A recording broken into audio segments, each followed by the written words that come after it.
নমস্কার, শুরু করছি বাংলা বলছে। গতকালই বাজেটের জবাবি ভাষণে তৃণমূল কংগ্রেসের সাংসদ, তৃণমূল কংগ্রেসের সংসদীয় যে লোকসভায় যে তৃণমূল কংগ্রেসের নেতা অভিষেক বন্দ্যোপাধ্যায়, তার বলার কথা ছিল, যদিও কাল অধিবেশন মুলতুবি হয়ে যাওয়ায় তিনি কাল বলার সময় পাননি। আজকে তিনি সুযোগ পান। অখিলেশ যাদবের পর বলতে উঠে বীর দাসকে উদ্ধৃত করে দুই ভারতের প্রসঙ্গ টেনে অভিষেক তার বক্তব্য শুরু করেন এবং শেষ করেন নবারুণ ভট্টাচার্যকে দিয়ে। বাজেট নিয়ে তীব্র আক্রমণ তো ছিলই, নিশানা করলেন স্বয়ং প্রধানমন্ত্রী নরেন্দ্র মোদী থেকে শুরু করে কেন্দ্রীয় স্বরাষ্ট্রমন্ত্রী অমিত শাহ থেকে শুরু করে অর্থমন্ত্রী নির্মলা সীতারামনকে। তার অভিযোগ যে বাংলাকে 85 মিনিটের এই বাজেট স্পিচে কেন্দ্রীয় অর্থমন্ত্রী একবারও বাংলার নাম উচ্চারণ করেননি। তার অভিযোগ যে তিনভাবে সাধারণ মানুষকে তার কাছ থেকে ট্যাক্স তার উপর চাপানো হচ্ছে। এবং অভিষেক বন্দ্যোপাধ্যায় তিনি উল্লেখ করলেন যে জন্মানোর পর একজন শিশুর প্রথম যে শিশু খাদ্যটা যে মিল্ক, সেখান থেকে শুরু করে মৃত্যুর পর একজন মানুষের যে ফাইনাল ফেয়ারওয়েল, তার যে শেষকৃত্য, সেখানে ধূপ পর্যন্ত ঘুরিয়ে সাধারণ মানুষের কাছ থেকে ট্যাক্স আদায় করা হচ্ছে। তবে শুধুমাত্র এই বাজেটেই কেন্দ্রীভূত থাকলো না তার বক্তব্য। এসআইআর থেকে শুরু করে ভিন রাজ্যে শুধুমাত্র বাংলা ভাষা বলার কোট আনকোট অপরাধে নির্যাতিত হওয়া থেকে শুরু করে মণিপুর, এই সমস্ত কিছুই ঘুরে ফিরে এলো অভিষেক বন্দ্যোপাধ্যায়ের বক্তব্যে। অন্যদিকে এরই মধ্যে আমরা দেখলাম যে মুখ্যমন্ত্রী মমতা বন্দ্যোপাধ্যায় তিনি আজকে সাংবাদিকদের মুখোমুখি হলেন নবান্নে এবং সেখানে তিনি বললেন যে যুব সাথী, যেটা ভোট অন অ্যাকাউন্টে প্রাথমিকভাবে স্থির হয়েছিল যে 15ই আগস্ট থেকে শুরু হবে, অর্থাৎ বেকার ভাতা, যারা বেকার 21 থেকে 40 বছর বয়স অবধি যাদের বয়স, তাদের যে ভাতার প্রসঙ্গটি, সেটি 1 এপ্রিল থেকে অর্থাৎ নতুন অর্থবর্ষ থেকেই শুরু হবে, যাকে কটাক্ষ করেছেন শুভেন্দু অধিকারী। এই সমস্ত বিষয়ে আলোচনা করব। তবে তার আগে এই মুহূর্তে অত্যন্ত গুরুত্বপূর্ণ একটি আপডেট রয়েছে, তাতে নজর দেব। গতকালই আমরা দেখেছিলাম যে চূড়ান্ত ভোটার তালিকা প্রকাশের দিন পেছনোটা অবধারিত হয়ে গিয়েছিল। এই মুহূর্তে আমরা জানতে পারছি যে 28শে ফেব্রুয়ারি চূড়ান্ত ভোটার তালিকা প্রকাশ হতে চলেছে। 21শে ফেব্রুয়ারি পর্যন্ত এক্সটেন্ড করা হয়েছে স্ক্রুটিনির সময়। আমাদের সঙ্গে টেলিফোন লাইনে রয়েছেন সত্য সুন্দর ভট্টাচার্য। সত্য, আগামী 28শে ফেব্রুয়ারি চূড়ান্ত ভোটার তালিকা রাজ্যের প্রকাশিত হতে চলেছে। গতকালই রাজ্যের মুখ্য নির্বাচনী আধিকারিক তিনি আজকে বৈঠক ছিল জাতীয় নির্বাচন কমিশনে, এবং সেই বৈঠকের পরই বলা যেতে পারে জাতীয় নির্বাচন কমিশন থেকে এই দিন ঘোষণা করা হলো। তার কারণ সুপ্রিম কোর্টের নির্দেশ অনুযায়ী শুনানি প্রক্রিয়ার যে সময়সীমা, সেটা 7 দিন বাড়ানো হয়েছে। এর আগে আবেদন জানানো হয়েছিল সিইওর তরফে। সেই হিসেবে বলা যেতে পারে যে আগামী 14 ফেব্রুয়ারি সত্য, যদি একটু সরে গিয়ে বলো প্লিজ, তোমার ভয়েস ব্রেক করছে। দেখো, আগামী 14 ফেব্রুয়ারি পর্যন্ত শুনানির নোটিশ বিলি করা হবে। তারপরে এই শুনানি সংক্রান্ত যে সমস্ত নথি ভোটাররা জমা দেবে, সেগুলো স্ক্রুটিনি করা হবে 21 তারিখের মধ্যে, 21শে ফেব্রুয়ারির মধ্যে। 25 তারিখে রাজ্যের বিভিন্ন যে বুথগুলো রয়েছে, সেই বুথগুলোর পুনর্বিন্যাস সংক্রান্ত সে বিষয়ে কিন্তু সিদ্ধান্ত নেওয়া হবে। এবং সর্বশেষ চেকিং হবে ভোটার তালিকা, যেটা চূড়ান্ত ভোটার তালিকা প্রকাশিত হবে, সেটা লাস্ট চেকিং হবে 27 তারিখ, এবং ঠিক তার পরের দিনে 28শে ফেব্রুয়ারি রাজ্যে চূড়ান্ত ভোটার তালিকা প্রকাশিত হবে, এমনটাই কিন্তু জানিয়েছে জাতীয় নির্বাচন কমিশন। খুব সংক্ষেপে সত্য জেনে নেওয়ার চেষ্টা করব যে 1 মার্চ নির্বাচন কমিশনের উচ্চপদস্থ আধিকারিকরা তারা আসার বিষয়ে একটা শোনা যাচ্ছে, এই সম্পর্কে কি তথ্য রয়েছে? দেখো, ঠিক চূড়ান্ত ভোটার তালিকা প্রকাশের পর দুদিন, 1 মার্চ এবং 2 মার্চ, 2 তারিখ, এই দুদিন জাতীয় নির্বাচন কমিশনের প্রতিনিধিরা এ রাজ্যে আসবেন এবং এ রাজ্যের যারা জেলা নির্বাচনী আধিকারিক রয়েছেন, ডিইও রয়েছেন, এসপি রয়েছেন, তাদের সঙ্গে সরাসরি বৈঠক করবেন এবং বিভিন্ন যে সমস্ত এজেন্সিগুলো রয়েছে, এনফোর্সমেন্ট এজেন্সি, তাদের সঙ্গেও কিন্তু বৈঠক করবেন। অর্থাৎ বলা যেতে পারে এই চূড়ান্ত ভোটার তালিকা প্রকাশের পরই কিন্তু নির্বাচনের যে প্রস্তুতি, সেই প্রস্তুতি পুরোদমে শুরু হয়ে যাবে। এবং সেই কারণেই জাতীয় নির্বাচন কমিশনের প্রতিনিধি দলের এ রাজ্যে আসা এবং সেই বৈঠকের সূচি ইতিমধ্যেই ঘোষিত হয়েছে। সত্য ধন্যবাদ সত্যসুন্দর ভট্টাচার্য আমাদের সঙ্গে এতক্ষণ টেলিফোনে ছিলেন। আমি এই প্রসঙ্গে জাস্ট খুব সংক্ষেপে আমাদের সঙ্গে যারা উপস্থিত রয়েছেন তাদের বক্তব্য নিয়ে নেব। আমাদের সঙ্গে রয়েছেন বিজেপির তরফ থেকে অরিজিৎ বক্সি, আমাদের সঙ্গে রয়েছেন কংগ্রেসের পক্ষ থেকে অশোক ভট্টাচার্য, তৃণমূল কংগ্রেসের পক্ষ থেকে প্রদীপ্ত মুখার্জি এবং রাজনৈতিক বিশ্লেষক সাংবাদিক সম্বিত পাল। আমি খুব সংক্ষেপে এক্সটেন্ডেড হলো চূড়ান্ত ভোটার তালিকা প্রকাশের সময়সীমা সেই সম্পর্কে একদম 30 সেকেন্ড করে উত্তর নিয়ে নেব। আমি প্রথমে আসবো প্রদীপ্তর কাছে। প্রদীপ্ত, ভোটার তালিকা প্রকাশের ক্ষেত্রে ইলেকশন কমিশন বিভিন্ন সময় যে টাইম বাড়ানো নিয়ে আমরা যে বারবার দাবি জানিয়েছিলাম, এবং সেক্ষেত্রে তারা যে কনফিডেন্সের সঙ্গে বলেছিল যে না টাইমের কোনো কনস্ট্রেন্ট নেই, কিন্তু মানুষকে বিভিন্ন ভাবে লাইনে দাঁড় করিয়ে দিয়ে যেভাবে আমাদের হয়রানি করা হয়েছে সেইটা কিন্তু আগামী ইলেকশনে একটা বড় রেজাল্ট ফেলবে এবং সেটা তৃণমূলের পক্ষেই যাবে। আমরা 250-এর কাছাকাছি পৌঁছে যাব। অশোকদা, আমরা প্রথম থেকে বলেছিলাম যে ইলেকশন গোয়িং একটা স্টেট, সেখানে কেন এত তড়িঘড়ি করে এসআইআর করার সিদ্ধান্ত নেওয়া হলো এবং এই প্রক্রিয়াটাকে তড়িঘড়ি সম্পন্ন করার পিছনে কোন কারণ লুকিয়ে রয়েছে। পিছনের দরজা দিয়ে এ রাজ্যে ক্ষমতা দখলের দিবাস্বপ্ন দেখছে বিজেপি এবং আরএসএস, তার জন্য এত কিছু করা। কিন্তু এতৎসত্ত্বেও সাধারণ মানুষের যে হয়রানি হয়েছে, আমরা আবার দাবি জানিয়েছি যে লজিক্যাল ডিসক্রিপেন্সির নামে কোনো বৈধ ভোটারের নাম যদি বাদ যায় তাহলে কিন্তু আমরা আবার সিও দপ্তর ঘেরাও করব। অরিজিৎদা, ক্ষমতার অলিন্দ যারা দূরবীন দিয়ে দেখতে হচ্ছে তারাও বিজেপি কিভাবে ক্ষমতা দখল করবে সেই নিয়ে মাথা ঘামাচ্ছে, শুনে ভালোই লাগে, খারাপ লাগে না। যাই হোক, বিষয়টা আমরা বারেবারই বলেছি যে ইলেকশন কমিশন একটা স্ট্যাটুটরি বডি, তার একটা নিজস্ব মেকানিজম এবং তার একটা নিজস্ব শিডিউল রয়েছে, এবং পশ্চিমবঙ্গের বুকে কাজ করতে এসে প্রথম থেকে যে অসহযোগিতার মুখে ইলেকশন কমিশন প্রশাসনিক অসহযোগিতার মুখে এই রাজ্য সরকারের তরফ থেকে পেয়েছে, সেটা একদম যদি বলেন ডেটা এন্ট্রি অপারেটরের রিক্রুটমেন্ট থেকে শুরু করে সেটাকেও মমতা ব্যানার্জি হতে দেয়নি, যার জন্য বিএলওদের উপর প্রচুর চাপ বেড়েছে। এবং তারপর তো এই যে ভাই ভাইপো সিন্ডিকেট, এখানে মাইক্রো অবজারভারকে মারছে, ওখানে বিডিও এসডি অফিস ভাঙচুর করছে, বিধায়ক নিজে তৃণমূলের বিধায়ক দাঁড়িয়ে থেকে ভাঙছেন, তা সেখানে ডেডলাইন মিস করবে। সম্বিতের কাছে আসবো। সম্বিত, যে 28শে ফেব্রুয়ারি চূড়ান্ত ভোটার তালিকা প্রকাশ হতে যাচ্ছে, এই অবস্থায় দাঁড়িয়ে যদি নির্ধারিত সময়ে ভোট ঘোষণা হয়, যেটা মনে করা হচ্ছে যে হয়তো মার্চের প্রথম সপ্তাহ নাগাদই সেটা হতে পারে, কারণ যেভাবে আমরা জানি যে এপ্রিলের মধ্যে এই ভোট পর্ব সেটা শেষ করতে পারবে, তোমার কি মনে হয় যে গোটাটা কি এখনো পর্যন্ত যথেষ্ট সময় অনুযায়ী সঠিক রয়েছে? আমার মনে হয় যে নিশ্চয়ই যে চূড়ান্ত তালিকা তৈরি হবে সেখানে আশা করব যে অযোগ্য ভোটাররাই বাদ যাবেন, যোগ্য ভোটাররা যেন থাকেন। কিন্তু আমার যেটা আশঙ্কা যে হয়তো অনেক যোগ্য ভোটারের নাম থাকবে না বিভিন্ন কারণে, নথি সংক্রান্ত কারণে, এবং সেটা একটা বিশাল কেওয়াস তৈরি করবে ইলেকশনের আগে।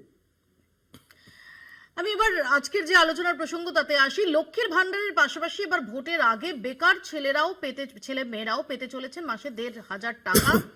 যে যুবসাথী, সেই যুবসাথীতে যে টাকা 15ই অগস্ট থেকে দেওয়ার কথা ছিল, সেটা নতুন অর্থবর্ষ থেকেই দেওয়া হবে জানিয়েছেন মুখ্যমন্ত্রী মমতা বন্দ্যোপাধ্যায়। অন্যদিকে ভোটের মুখে দিল্লিতে পার্লামেন্টে সুর চড়ালেন অভিষেক বন্দ্যোপাধ্যায়। বাংলাকে বঞ্চনার অভিযোগে লোকসভায় দাঁড়িয়ে আক্রমণ করলেন কেন্দ্রকে।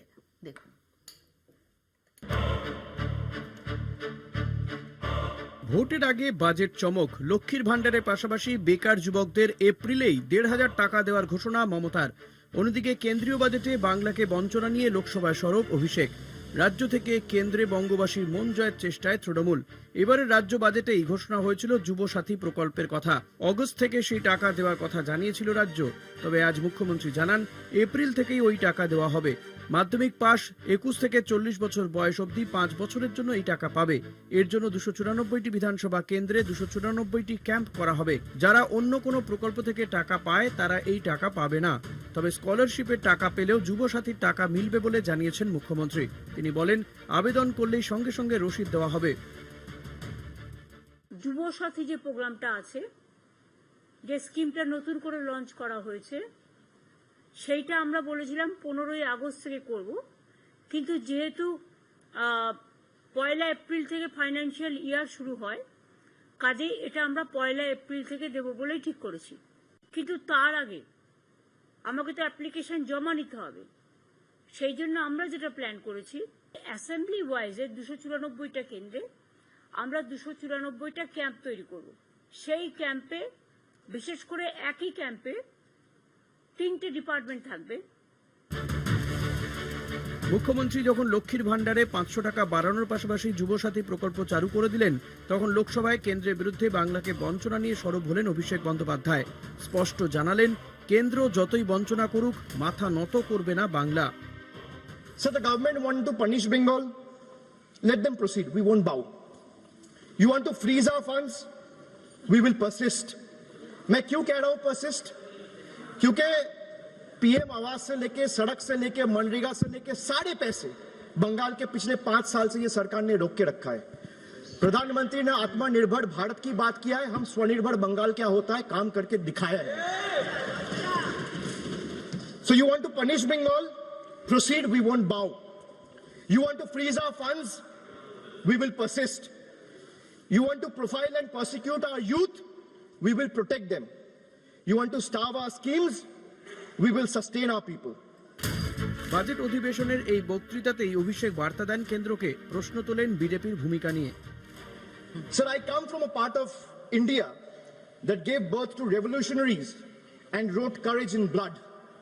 And I also represent an India where saying Joy Bangla or singing Amar Sonar Bangla is enough to strip you and brand you a labeled Ghuspetia.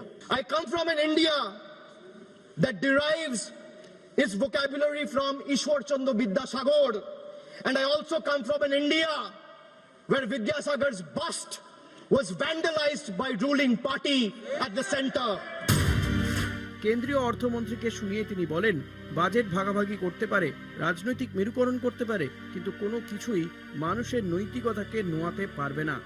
So budgets can divide, politics can polarize, power can pretend, but there's something deeper than budgets, older than governments, and stronger than fear, which is the moral imagination of the people. When institutions weaken and language loses its faith, it is our literature, our culture, our shared memory that rises to remind the nation of who it is and who it must never cease to be. So I finally return to the Constitution.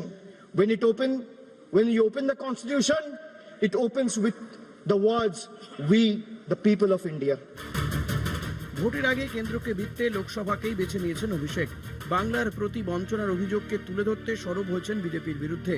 বার্তা দিতে চেয়েছেন, হারের জ্বালায় BJP প্রতিশোধ নিতে চাইলেও ইভিএমেই সবকিছুর জবাব দেবে স্বনির্ভর বাংলা। অন্যদিকে মহিলাদের মন জয়ের পাশাপাশি বেকার যুবকদের মন পেতে ভোটের মুখে যুবসাথী প্রকল্প চালু করে দিয়েছেন মুখ্যমন্ত্রী। ফলে বিধানসভা ভোটের আগে ভোটারদের মন জয়ের সব বোতামই টিপে দেখতে চাইছে রাজনৈতিক দলগুলি। কলকাতা টিভি। আমি প্রথমে অরিজিৎদার কাছে আসি। অরিজিৎদা, আজকে আমরা দেখলাম যে বাজেট নিয়ে এমনটাও বলেছেন অভিষেক বন্দ্যোপাধ্যায়, যেটা সাবস্ক্রিপশন বেসড বাজেট, অর্থাৎ যে রাজ্য বাংলায় যেহেতু আপনারা বারবার পরাজিত হয়েছেন, আপনাদের স্বপ্ন পূরণ হয়নি, সেই হেতু আপনারা বাংলাকে এমন বঞ্চনা করেছেন যে 85 মিনিটের বাজেট স্পিচে সেখানে বাংলার একবারও উল্লেখ নেই। এবং সেখানে দাঁড়িয়ে অভিষেক বন্দ্যোপাধ্যায় তিনি চ্যালেঞ্জ ছুড়ে দিচ্ছেন যে ভোট বাক্স যখন খোলা হবে তখনই সব হিসেব, এই সমস্ত বঞ্চনার হিসেব আপনারা পেয়ে যাবেন। না, অভিষেক বন্দ্যোপাধ্যায় সম্পর্কে বলতে গেলে আমার একটাই উপমা বারে বারে মনে পড়ে, ওই নিউটনের ব্যাপারে, যে আইজ্যাক নিউটন যে বলেন আপেলের কথাটা বলেছিলেন যে গাছ থেকে টপ করে খসে পড়েছিল, ওটা পড়ে কিন্তু মাটিতে পড়েনি। পশ্চিমবঙ্গে অন্তত এই আপেলটা অভিষেক বন্দ্যোপাধ্যায়ের মুখে পড়েছে। কোনো রাজনৈতিক ব্যাকগ্রাউন্ড নেই, কোনো লড়াই নেই, কিরম সুন্দর টপ করে এসে পার্টির সেকেন্ড ইন কমান্ড থেকে শুরু করে এমপি, মানে কপাল, চওড়া কপালের ব্যাপার। সে ওনার কপাল থাকতেই পারে। আমি শুধু একটাই ভাবি যে ওর লজ্জা করে না ওই ওখানে যে বড় বড় কথা বলছে, 26,000 মানে যুবক যুবতীর চাকরি খেয়ে সেই টাকা ঘুষ নিয়ে কয়লা পাচারের সিন্ডিকেটের মাথায় বসে ওখানে গিয়ে যে বড় বড় ডায়লগ গুলো দেন, আর তারপরে অ্যারেস্ট করছেন না কেন? তার ইয়ে তো তদন্ত কয়লা পাচারের সিন্ডিকেটের মাথায় বসে যখন আপনি এতটাই কনফিডেন্ট, তখন তিনি পার্লামেন্টে দাঁড়িয়ে যখন আপনার কথা মতো বড় বড় কথা বলছেন, অ্যারেস্ট করছেন না। সমস্যাটা হচ্ছে যে অন্যান্য আগের সেন্ট্রাল গভর্নমেন্টের মতো আমরা ইডি সিবিআই কে বলে দিই না কি করতে হবে। তাদের নিজস্ব কর্মপদ্ধতিতে তারা চলে এবং সময় সময় প্রত্যেকটা চার্জ ফ্রেম তারা করছে, এবং আমরা আশাবাদী সঠিক পদ্ধতিতে তদন্ত হয়ে আগামী দিনে সমস্ত কিছু সামনে আসবে, যার শাস্তি পাওয়ার সে পাবে। কিন্তু কথা হচ্ছে যে অনেক কিছু বললেন, একটা বাজেট মানে অর্থনীতি বিষয়ক ব্যাপার। আমি অত অর্থনীতি বুঝি না, আইন জগতের লোক। আমি শুধু এটুকুনি বুঝি যে লোকটা বাংলায় আছে এবং বাংলা করে কথা বলে, সে লোকটা এই কথা বললো না যে ওনার পিসিমণির আমলে ওনাদের বদান্যতায়, এই যে একটু আগে বলছিলেন জন্মানো, আমি নোট করলাম, জন্মানোর পর শিশু কিছু একটা বলছিলেন যে শিশুর একদম প্রথম যে শিশু হ্যাঁ, হ্যাঁ, হ্যাঁ। সেখানেও হচ্ছে ঘুরিয়ে আপনাদের ট্যাক্স দিতে হচ্ছে। আচ্ছা, আবার যখন কারো মৃত্যু হচ্ছে তখন তার ফেয়ারওয়েলে যে তাকে Right, তার শেষ right, যাত্রায় যে ধূপ জ্বালানো হচ্ছে, আমার অবাক তা তো লাগে। জন্ম থেকে মৃত্যু পর্যন্ত ট্যাক্সের একদম শিকল। আমার সেটা অবাক আস্তে লাগে পৃষ্ঠে জড়িয়ে মানব রেখেছে। জীবনের এই অপরূপ দর্শন শাস্ত্র উনি বলার সময় ওনার মাথায় এটা কেন আসে না, ওনার এবং ওনার পিসিমণির দয়ায় পশ্চিমবঙ্গে আজকে একটা শিশু জন্মালে ৭৭,০০০ টাকা ঋণ নিয়ে জন্মায়, এটা উনি বলেন না কেন? প্রদীপ্ত, ৮ লক্ষ কোটি টাকার দেনা উত্তর আজকে দিন, পশ্চিমবঙ্গবাসীর প্রদীপ্ত, ঘাড়ে, এক সেকেন্ড। ৩ লক্ষ কোটি দিয়ে শুরু করে ৮ লক্ষে নিয়ে আসবো, চলে গেছে। প্রদীপ্ত। লজ্জা হওয়া উচিত। আসবো প্রদীপ্ত। না, লজ্জা কাকে বলে, যদি সেই শব্দটার মানে প্রকৃত প্রস্তাবে বিজেপি জানতো, শুধু বাংলা কেন্দ্রিক এই ঋণটা বলতো না। ১.৫ লক্ষ টাকা প্রত্যেক মানুষের মাথায় ঋণ রয়েছে এই শব্দটা বলতো, যেটা পুরো ভারতব্যাপী রয়েছে। এই বাজেটেও সেটা লেখা রয়েছে। যদি বাজেট উত্তর অ্যানালিসিস দেবো, করতো সঞ্চালিকা তাহলে বলুন। বিজেপি জানতো ১.৫ লক্ষ টাকার বেশি পার হেড রয়েছে ঋণ প্রত্যেকটা মানুষের মাথায়, প্রত্যেকটা মানুষের মাথায়। মমতা বন্দ্যোপাধ্যায় যেখানে প্রত্যেকটা মানুষের কাছে ন্যূনতম ক্ষমতায়নের চেষ্টা করে যাচ্ছেন, অভিজিৎ বিনায়ক বন্দ্যোপাধ্যায় থেকে শুরু করে অমর্ত্য সেন থেকে শুরু করে পূর্ববর্তী একজন বিশিষ্ট অর্থনীতিবিদ কৌশিক বসু থেকে শুরু করে কে না কে বলেছে যে মানুষের হাতে টাকা পৌঁছে দাও, তবে গিয়ে এই bringing the state back in হয়, অর্থাৎ রাষ্ট্রকে নতুন ভাবে ফেরাও, রাষ্ট্রকে দায়িত্ববদ্ধ করা। আর ওখানে কি হচ্ছে?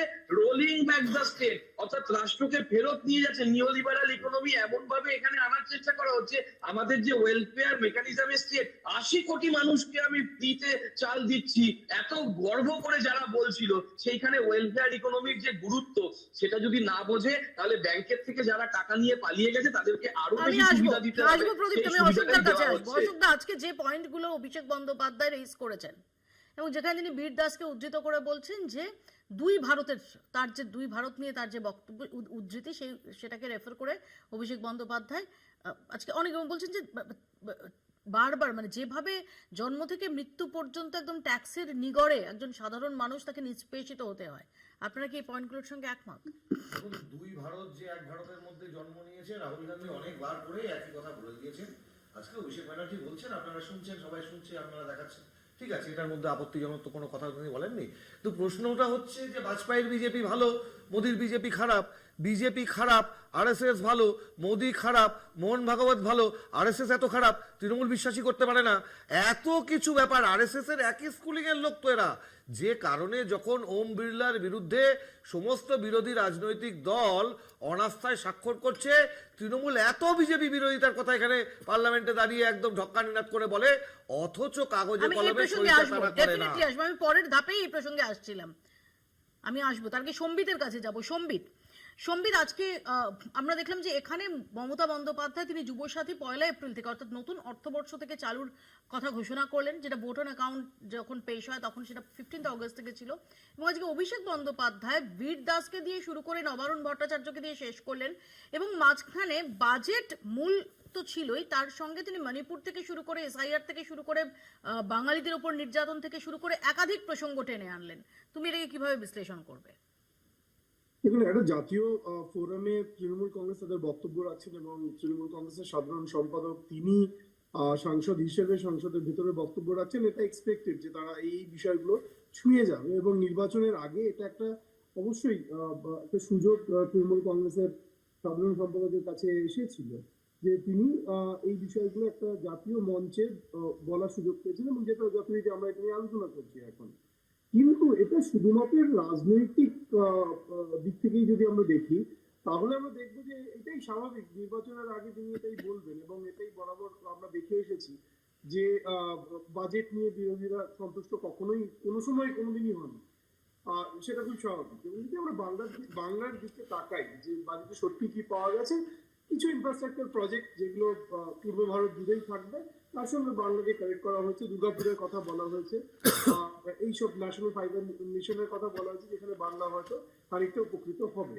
কিন্তু যে অর্থে বিহারকে স্পেশাল প্যাকেজ দেওয়া হয়েছে, যে অর্থে অন্ধ্রপ্রদেশকে একটা সময় স্পেশাল প্যাকেজ দেওয়া হয়েছে, সেই অর্থে তো পশ্চিমবঙ্গকে সত্যি সেরকম কোনো স্পেশাল প্যাকেজ দেওয়া হয়নি। কিন্তু সেইটা কি খুব জরুরি? সেখানেও প্রশ্ন আসবে যে হ্যাঁ আয়ুষ্মান ভারতের মতো যে প্রকল্প কেন্দ্রীয় সরকার চালাচ্ছে সেইটাকে এখানে চালাতে দিচ্ছেন না মমতা বন্দ্যোপাধ্যায়।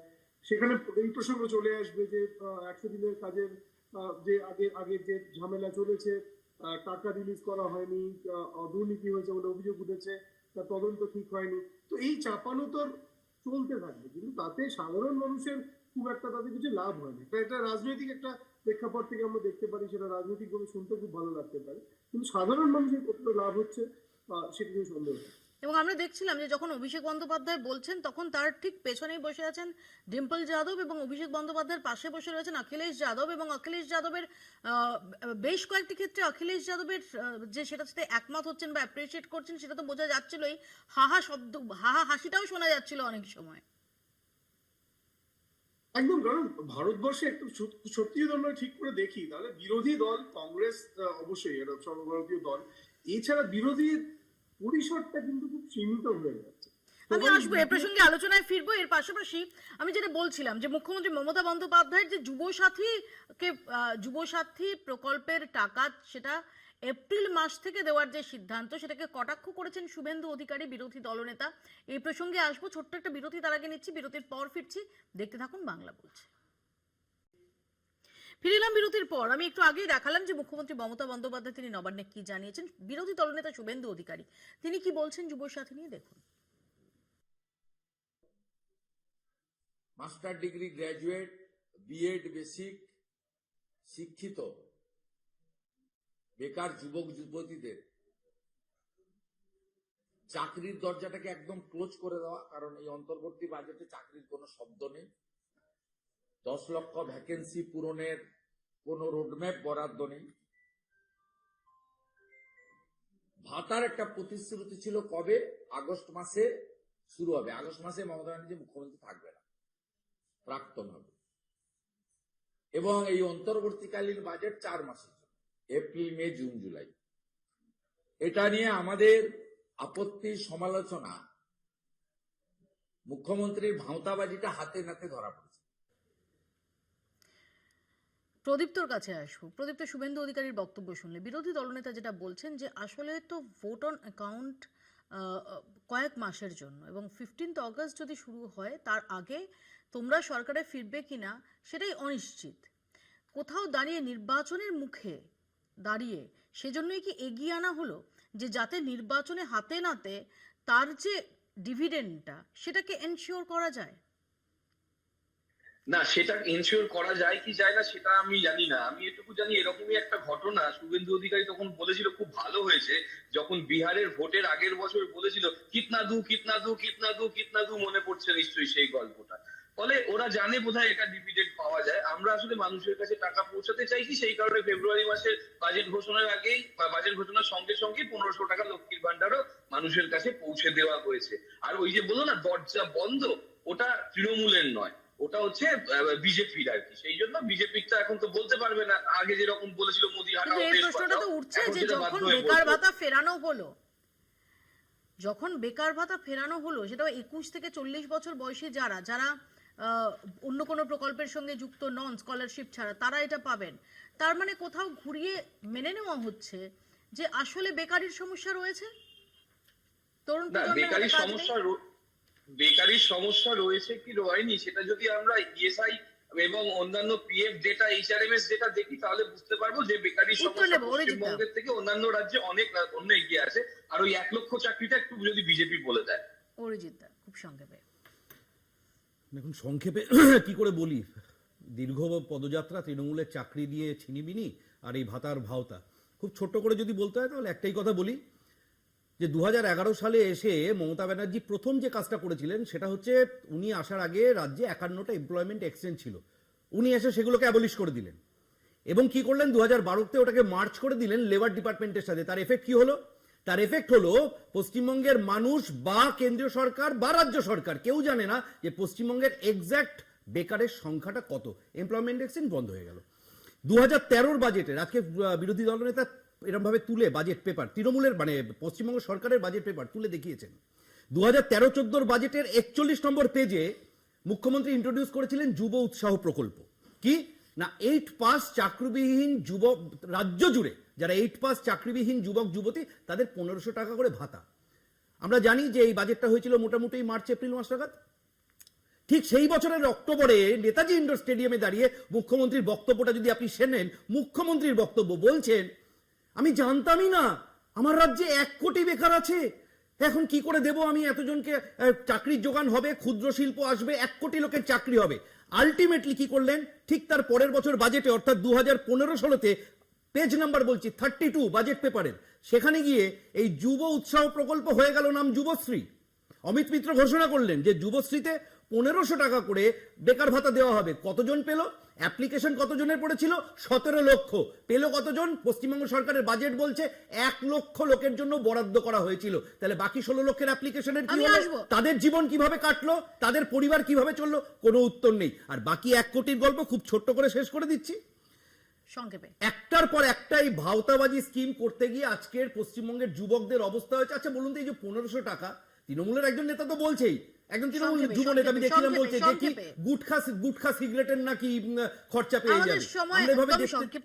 আমরা দেখতে চাই, আমরা ছোট্ট এক কথা শেষ করে দিচ্ছি, ভাতা নয় চাকরি দিক। চাকরির কথা কোথায় বাজেটে? এক সেকেন্ড প্রদীপ্ত আসবো। পশ্চিমবঙ্গের বাজেট যেদিন মোদী বানাবেন সেদিন দেবেন। থামতে বললে থামতে হবে। অরিজিৎ দা থামতে বললে থামতে হবে। লোকসভায় অভিষেক বন্দ্যোপাধ্যায়ের মুখে 2 ভারতের ছবি, আবার স্পিকারকে অপসারণের দাবিতে বিরোধী শিবিরে কিন্তু আমরা এক ছবি দেখতে পারলাম না, যেটা কিছুক্ষণ আগে অশোক দাও বলছিলেন। দেখুন, এই বিস্তীর্ণ শ্মশান আমার দেশ না, এই রক্তস্নাত কসাইখানা আমার দেশ না। কোন ভারত? এদিন লোকসভার ভাষণে ছত্রে ছত্রে সে কথা তুলে ধরলেন অভিষেক বন্দ্যোপাধ্যায়। বক্তৃতার শেষে যখন বাংলায় তুলে ধরছেন তার প্রতিবাদের কথা, তেমনি তুলে এনেছেন বীর দাসের কবিতাও।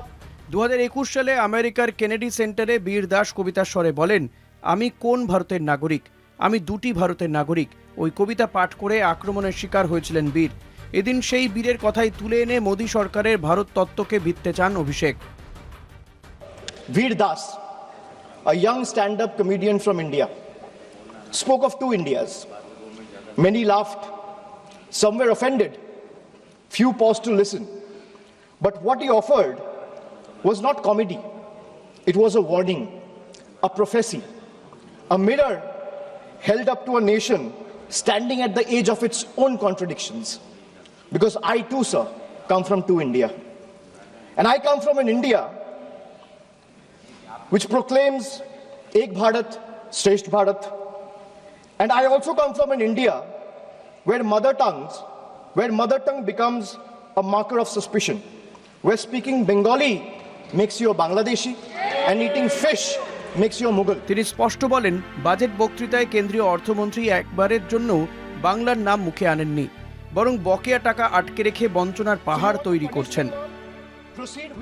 Sir, I come from an India that thunders Sabka Saath, Sabka Vikas from every podium. And I come from an India where West Bengal's rightful dues to the tune of 1,96,000 crores are frozen in cold bureaucratic silence. Sir, what is withheld is not just money. What is withheld is dignity. What is withheld is constitutional promise that every Indian, every state stands equal before the union. জিএসটির নামে দেশবাসীকে বোকা বানানো হচ্ছে বলে অভিযোগ করেন অভিষেক। बच्चा पैदा होता है, दूध और डायपर पर टैक्स, पढ़ाई शुरू होती है, शिक्षा पर टैक्स, किताबें, notebook, pen, pencil, mobile data सब पर टैक्स, कमाई शुरू होता है, इनकम पर टैक्स।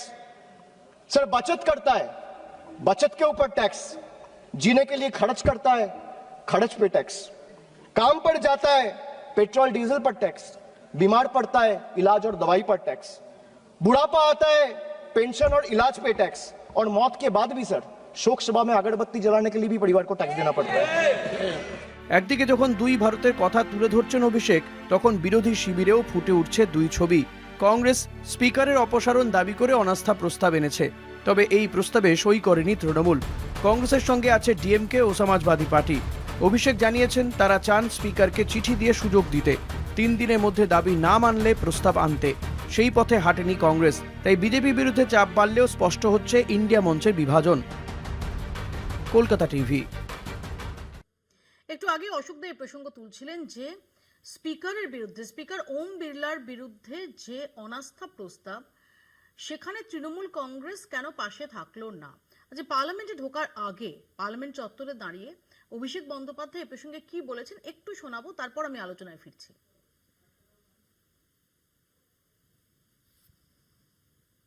বা অনাস্থা প্রস্তাবে সই করতে তৃণমূলের কোনো অসুবিধা নেই বা আপত্তি নেই।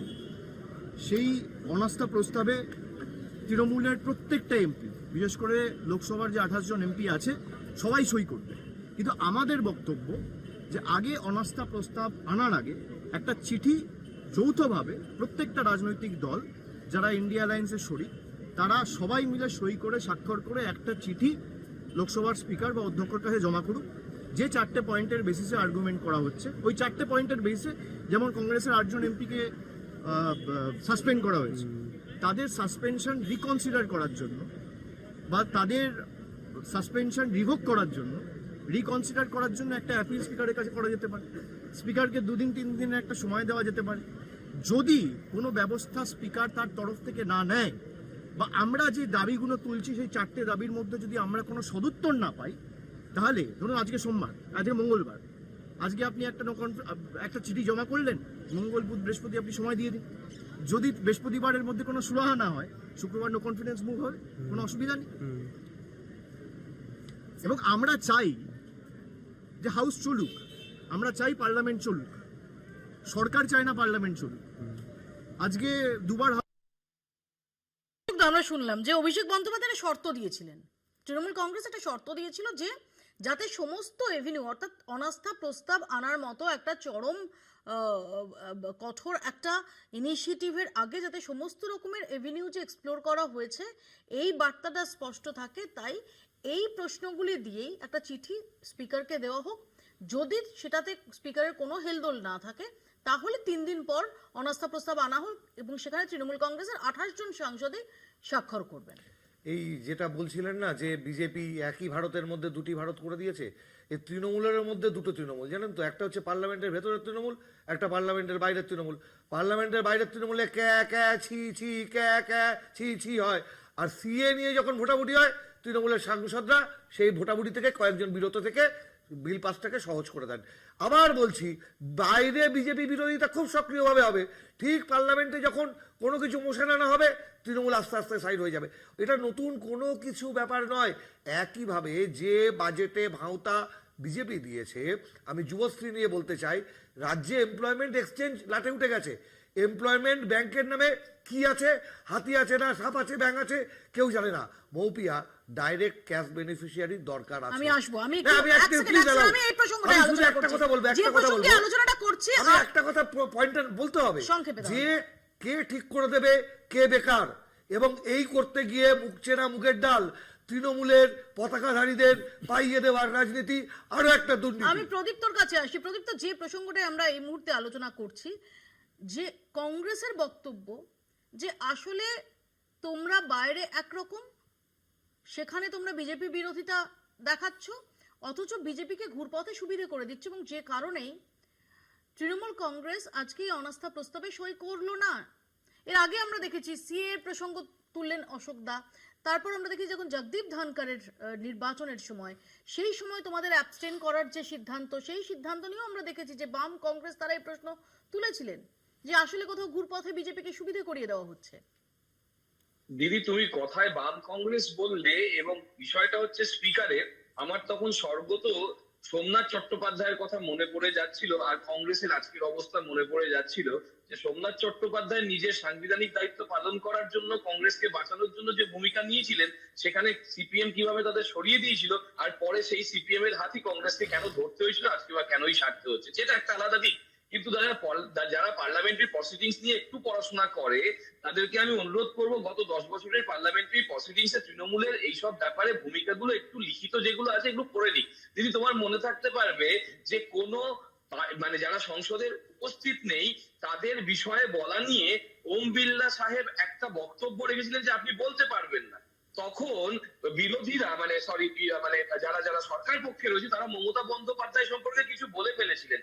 তখন অভিষেক বন্দ্যোপাধ্যায় সবার সামনে ওই পার্লামেন্টে বলেছিলেন যে আপনি এই হাউসের রক্ষাকর্তা, আপনাকে আমার ইন্টারভেন মনে আছে করতে হবে, 2024 ওদেরকে ক্ষমা চাইতে হবে। 2024 এই বক্তব্য তিনি রেখেছিলেন এবং বলেছিলেন যে কথায় কথায় নেহেরুকে টেনে নিয়ে আসা হয়, কিন্তু যখন এ প্রসঙ্গ তোলা হচ্ছে, সাম্প্রতিক প্রসঙ্গ নোটবন্দি বা অন্যান্য প্রসঙ্গ তোলা হচ্ছে, সেই সময় আপনি বলেন যে পুরনো প্রসঙ্গে যাওয়ার দরকার। আমার মনে আছে প্রদীপ, আমি আসবো তোমার কাছে, আমি সম্বিতের কাছে আসবো। এক সেকেন্ড, সম্বিত, এই যে ইন্ডিয়া জোটভুক্ত দলগুলি তারা স্পিকারের বিরুদ্ধে অনাস্থা প্রস্তাব আনলো, কিন্তু তৃণমূল কংগ্রেস তাতে যোগ দিল না, এবং কেন দিল না সেই সম্পর্কে অভিষেক বন্দ্যোপাধ্যায় তার একটা বক্তব্য রয়েছে, তার একটা যুক্তি রয়েছে, তার একটা শর্ত রয়েছে। তার শর্ত রয়েছে, কিন্তু এই পার্লামেন্টের বাজেট সেশনের যে প্রথম অর্ধটা সেটা এই সপ্তাহে শেষ হয়ে যাচ্ছে। তো আমি যদি বৃহস্পতিবার পর্যন্ত ওয়েট করি, তারপরে আবার শুক্রবার একটা দিন মাত্র থাকছে, আবার এক মাস পরে 9 মার্চ থেকে পরের ধাপটা শুরু হবে বাজেট অধিবেশনে। তো সেটা কথা নয়, যেটা কথা সেটা বোঝা যাচ্ছে যে তৃণমূল কংগ্রেস সবসময় চায় যে জাতীয় স্তরে, এবং একটা করে দাবি রয়েছে যে মমতা বন্দ্যোপাধ্যায় এখনো পর্যন্ত শরদ পাওয়ার, সোনিয়া গান্ধী ছাড়া সক্রিয় রাজনীতিতে রয়েছেন একজন সিনিয়র নেত্রী, এবং তৃণমূল কংগ্রেসের এতজন সাংসদ রয়েছে, কাজে তাদেরকে গুরুত্ব দিতে হবে। সেই গুরুত্বটা কংগ্রেস একজন একটা জাতীয় পার্টি হয়ে সেটা তারা দেয় না। এইটা হচ্ছে অভিযোগ, এবং এটাই হচ্ছে টেনশনের একমাত্র জায়গা। এরপর থেকে অনেক ধরনের ইন্টারপ্রিটেশন হতে পারে যে কোন সময় বিজেপিকে সুবিধা পাইয়ে দিয়েছে। 2022-এর উপরাষ্ট্রপতি নির্বাচনের কথা তুমি বললে, 2024-এ যখন আদানি নিয়ে সংসদে বিক্ষোভ হচ্ছে সংসদের বাইরে, সেইখানে একটা তৃণমূল কংগ্রেসের ভূমিকা ছিল। তো এরকম অনেক সময় হয়েছে। আমার যেটা ধারণা সেটা হচ্ছে যে এই টেনশনটা থাকে এই কারণেই যে মমতা বন্দ্যোপাধ্যায় কোনোভাবেই রাহুল গান্ধীর নেতৃত্ব মানতে চান না, এবং কংগ্রেসও যে এই আঞ্চলিক দলগুলোকে একসাথে করে একটা জায়গায় আসা, যে তাদের প্রত্যেকের বক্তব্য নিয়ে তাদের সেই মতো এগিয়ে যাওয়া, সেই জায়গাটা আসতে অনেক সময় ব্যর্থ হয়, এবং যার ফলে এই পরিস্থিতি তৈরি হচ্ছে। এবং সেইটা জাতীয় স্তরে, আমি যেটা একটু আগে বলারও চেষ্টা করছিলাম, যে জাতীয় স্তরে বিরোধীদের যে পরিসরটা সেটা ক্রমশ কমে আসছে। কটা দল রয়েছে বিরোধী আঞ্চলিক দল কংগ্রেস বাদ দিলে? Samajwadi Party, DMK, RJD. Sharad Pawar কোন জায়গায় আছেন এখনো নোবডি নোজ। এরপরে সিপিএম, তাদের নিজস্ব দোলাচল রয়েছে, বামফ্রন্টে তাদের নিজস্ব দোলাচল রয়েছে। তো এই যে বিরোধী পরিসরটা যতটা সীমিত হয়ে আসবে তত বিজেপির লাভ হবে, এবং জাতীয় স্তরে যতই বিরোধীদের মধ্যে ফাটল দেখা যাবে তত বিজেপির লাভ হবে। এটাই হচ্ছে পরিস্থিতি এবং রিয়ালিটি। তা আমি একটু আসি অরিজিৎদার কাছে। অরিজিৎদা, আমরা দেখলাম যে কংগ্রেস সহ অন্যান্য যে ইন্ডিয়া জোটভুক্ত দলগুলো, তৃণমূল কংগ্রেস বাদ দিয়ে, তারা স্পিকারের এগেনস্টে অনাস্থা প্রস্তাব আনল। হ্যাঁ, আপনার যে বক্তব্যটা যে কে কাকে সাপোর্ট করছে, এটা তো তৃণমূল তার যে জোটের শরিক বলে নিজেকে দাবি করে তার দাবিকে মান্যতা দেবে কি না দেবে। অ্যাকচুয়ালি তৃণমূল কংগ্রেস তো একটা তানাশাহিতে বিশ্বাস করে। দেখুন না, যিনি বড় বড় ডায়লগ দিচ্ছেন তাকে বাঁচাতে তার প্রৌঢ়া পিসিকে ফাইল ডাকাতি করতে দৌড়াতে হয়েছিল। তা সুতরাং আমার সেই ব্রিগেডটার কথা অ্যাকচুয়ালি মনে পড়ে যাচ্ছে। ইডি অফিসাররা সেটা অ্যালাউ করলেন কেন? আপনি যদি চুরি বা ডাকাতির মতো স্ট্রং ওয়ার্ড ইউজ করেন, তো ডেফিনেটলি চুরি বা ডাকাতি হলে সেটা তো আটকানোর কথা। ঠিক। উত্তরটা হচ্ছে খুব সিম্পল, যে একটা ফেডারেল স্ট্রাকচারের একটা মিনিমাম এক্সপেকটেশন থাকে। যারা ওখানে ইডি, যারা ওখানে রেডে ছিলেন, তারা অফিসার র্যাঙ্কের ছিল। এবং আপনাদের ইডি এবং সিবিআই, আপনার কি লোহার ব্যবসা? আপনার কি লোহার ব্যবসা? আপনি কালারি ব্যবসা করেন? আবার নাট বল্টু কোথা থেকে আসছেন? চোখে তো দেখা যায় না। ইন্টারনেট করতে গিয়ে বাসের লোক ঘাট ধরে তুলে দিয়েছিল। তারপরে এত কথা বলেন কোথা থেকে? আপনার কি কংগ্রেস কি লোহার ব্যবসা খুলে দিয়েছে? কংগ্রেস কি আপনাকে লোহার ব্যবসা খুলে দিয়েছে? ছাড়ুন না, উত্তর দিতে দিন, বেকার কথা বলে লাভ কি? আচ্ছা, এন্টালির ববরত্তা ভালো মনে আছে না? এক বাস লোক পিছিয়ে তুলে দিয়েছিল গোটা কংগ্রেস দলকে। ছাড়ুন, তাতে যায় আসে এটাই। আপনারা অপ্রাসঙ্গিক। ওই নাট বল্টু বেঁচে বেশি দিন চলবে না, এটাই বলতে চাইছি। আপনারা অপ্রাসঙ্গিক। ব্যাপারটা কেন অনাস্থা? শুনুন, কথাটা খুব সহজ। আপনারাও জানেন ওই অনাস্থা প্রস্তাবের আলটিমেট পরিণতি কি হতে চলেছে। নিজেদের মধ্যে মুখ রক্ষার জন্য আমি প্রস্তাব আনবো, তুমি সাপোর্ট করবে না, যাতে অনাস্থা প্রস্তাবটা আনতেই না হয়। কনফিডেন্স আছে বলুন এখানে বসে যে অনাস্থা প্রস্তাব এনে আপনারা পাস করাতে পারবেন, বলুন। তো আমি কনফিডেন্স আছে আপনার?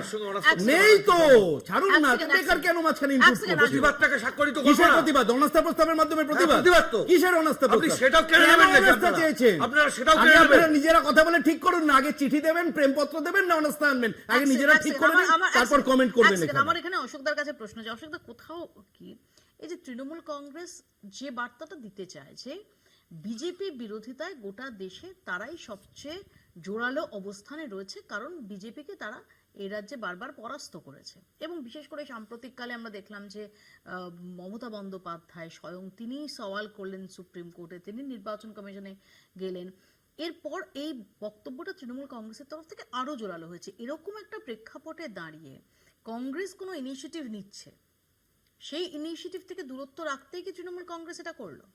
দেখুন, আমরা আবার বলছি, বিজেপি বিরোধিতা করতে গেলে আগে আরএসএস বিরোধিতা করতে হবে। আমি আরএসএস কে সার্টিফিকেট দেবো, আরএসএস এত খারাপ আমি বিশ্বাসই করব না।